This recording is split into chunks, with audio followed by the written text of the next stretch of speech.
ناظرین، آج میں آپ لوگوں کو منافق کی علامتیں بتانا چاہتا ہوں۔ منافق کی کیا کیا علامتیں ہیں اور کون سی ہیں اور کیا کیا ہے۔ حضرت ابو ہریرہ رضی اللہ تعالیٰ نے روایت کرتے ہیں کہ نبی کریم صلی اللہ علیہ وسلم نے فرمایا، جس شخص کے اندر 3 خصلتیں پائی جائیں گی، 3 چیزیں پائی جائیں گی، وہ پکا منافق ہوگا۔ وہ 3 چیزیں کون سی ہیں؟ سماعت فرمائیں۔ پہلی چیز، جب بات کرے تو وہ جھوٹ بولے۔ دوسری چیز، جب ان کو امانت دی جائے تو امانت میں خیانت کرے۔ تیسری چیز، جب وعدہ کرے تو وعدہ خلافی کرے۔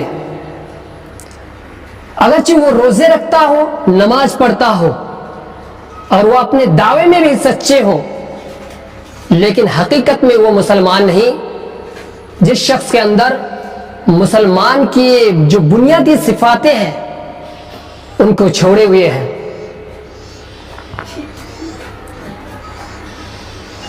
چلتے چلتے میرے ذہن میں ایک بات آ گئی کہ جھوٹ کتنا بڑا گناہ ہے، کتنا سنگین جرم ہے کہ انسان جب مارکیٹ میں جاتا ہے، بازار میں جاتا ہے، بیپار و بزنس کرنے جاتا ہے، حلال و حرام کی تمیز کیے بغیر مال کو جھوٹ پر جھوٹ بول کر مال کو ہڑپتا ہوا جا رہا ہے۔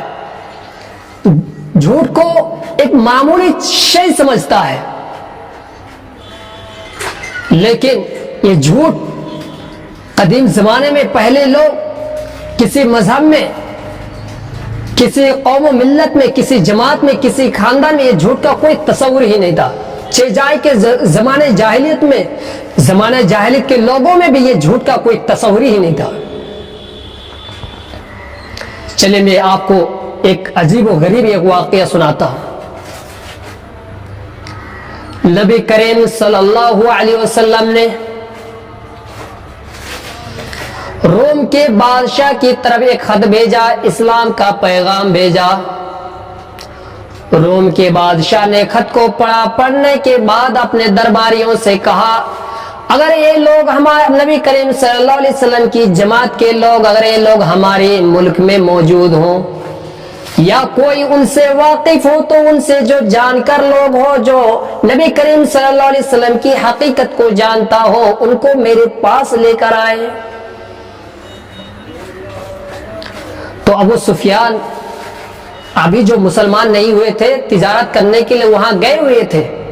لوگوں نے ان کے پاس جا کر، ان کے درباریوں نے ان کے پاس جا کر ان کو بلا کر بادشاہ کے پاس لے کر آیا۔ بادشاہ نے ان سے پوچھا، کیا تم نبی کو جانتے ہو؟ یہ کس خاندان میں پیدا ہوئے ہیں؟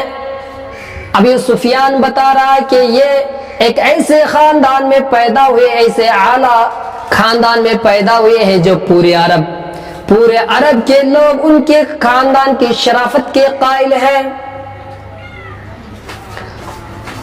تو بادشاہ نے ان کی بات کی تصدیق کی اور کہا کہ نبی جو ہوتے ہیں وہ اعلیٰ خاندان ہی میں پیدا ہوتے ہیں۔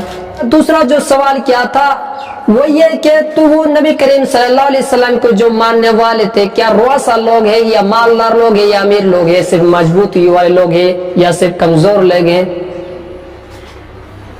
سفیان نے جواب دیا کہ ان کے ماننے والے، ان کے متبعین اکثر کمزور لوگ ہیں۔ تو بادشاہ نے جواب دیا جو نبی ہوتے ہیں ان کے متبعین اکثر شروع میں سب سے زیادہ کمزور لوگ ہوتے ہیں۔ تیسرا جو بادشاہ نے سوال کیا وہ کہا کہ نبی کریم صلی اللہ علیہ وسلم جب جنگ لڑتے، نبی کریم صلی اللہ علیہ وسلم سے جب تم جنگ کرتے ہو، کیا تم نبی کریم صلی اللہ علیہ وسلم پورا کا پورا جنگ جیت جاتے ہیں یا کبھی وہ ہارتے بھی ہیں؟ تو انہوں نے کہا کبھی ہم لوگ بھی جیت جاتے، کبھی وہ ہار جائے۔ تب تو 2 ہی جنگ ہوئی تھی، ایک غزوہ بدر، ایک غزوہ احد۔ غزوہ احد میں مسلمانوں کو تھوڑی سی شکست ہوئی تھی۔ بادشاہ نے ان کی باتوں کی تصدیق کی اور کہا کہ نبی کریم صلی اللہ علیہ وسلم ایسے ہی ہوتے ہیں۔